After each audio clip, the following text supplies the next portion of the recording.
my opening speech, vlog number 5.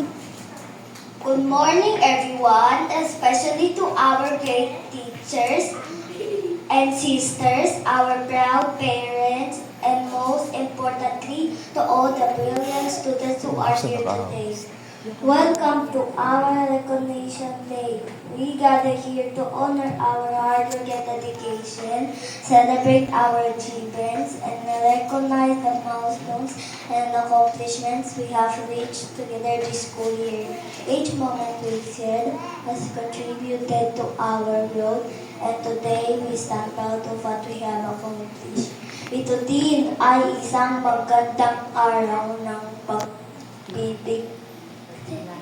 pagkilala sa ating mga mahusay na guro na nag-alay ng kanilang mga oras, dedikasyon at pagsisikap upang tayo ay matuto magbasa, magsulat at maging isang mabuting tao.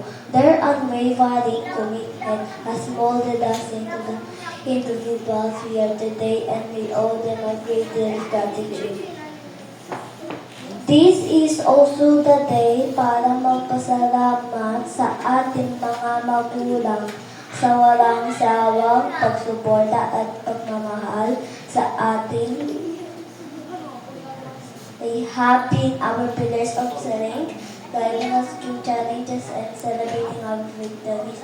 At higit sa lahat, ito din ang araw ng pagbibigay ng pasasalamat sa ating Panginoon para sa mga biyaya at pagkakataon na ibigay niya sa atin.